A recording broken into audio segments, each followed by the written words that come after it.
নমস্কার বন্ধুরা, আমার রান্নাঘরে আপনাদের সবাইকে স্বাগত জানাই। আরও ভালো ভালো রেসিপি দেখার জন্য আমার চ্যানেলটিকে সাবস্ক্রাইব করে দিন। আর দেরি না করে আজকের রেসিপি দেখে নেওয়া যাক। আজকের রেসিপি মাশরুম মশালা কিভাবে করছি আপনারা দেখে নিন।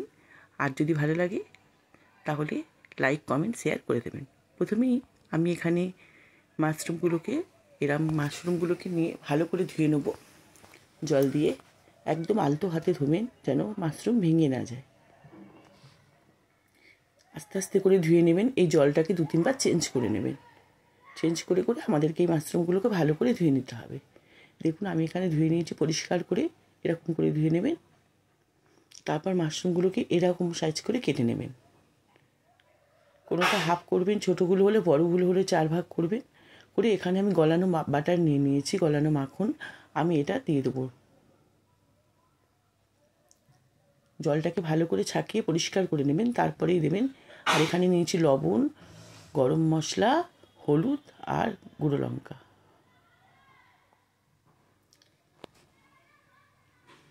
আমি এগুলো মাশরুমের মধ্যে দিয়ে দেবো।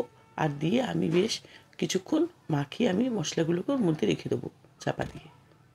আমি এরকমভাবে মাখিয়ে নিয়েছি। আপনারা এইভাবে মাখিয়ে নেবেন, নিয়ে চাপা দিয়ে রেখে দেবেন। কড়াইয়ের মধ্যে সর্ষের তেল দিয়ে দিয়েছি।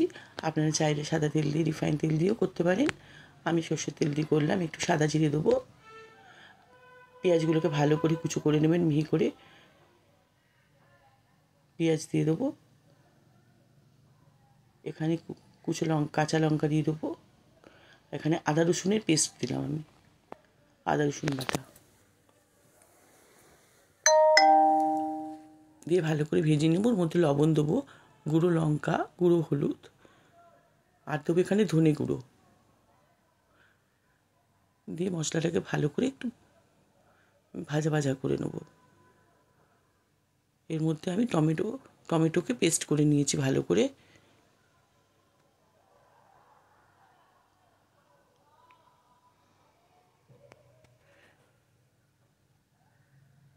মিক্সির মধ্যে দিয়ে টমেটোটাকে ভালো করে পেস্ট করে তারপর দেবেন। দিয়ে মশলাটা পুরো একদম আর কি তেলটা ছেড়ে দেবেন। অপেক্ষায় দেখবেন তেলটা মশলা থেকে ছেড়ে দিয়েছে কিনা। এর মধ্যে আমি কাজু বাদাম পেস্ট করে রেখেছিলাম মিক্সিতে, আমি ওটা দিয়ে দিলাম। দিয়ে ভালো করে করবেন, কষাবেন যেন কাজু বাদামের কোনো গন্ধ না থাকে। আপনাকে অনেকক্ষণ এটাকে কষাতে হবে ভালো করে। দিয়ে সামান্য একটু চিনি দেবো। দিয়ে আমি আবার ওটাকে কষাবো ভালো করে।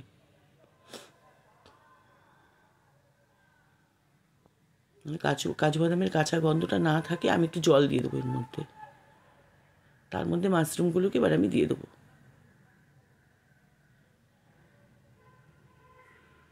দিয়ে আমি এটাকে ভালো করে একটু ফোটাবো।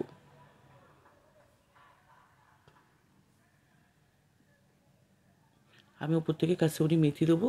ফুটে গেলে মাশরুমটা আমার সেদ্ধ হয়ে গেছে, এর মধ্যে কাসুরি মেথি দিয়ে দেবো। আর আমি বাটার দিয়ে দেবো। এইভাবে আপনারা করবেন, খুব ভালো লাগবে খেতে। কেমন লাগলো করে আমাকে জানাবেন অবশ্যই। আরও ভালো ভালো নতুন নতুন রেসিপি নিয়ে আপনাদের কাছে আসবো। ভালো থাকবেন, সুস্থ থাকবেন। ততক্ষণের জন্য বাই।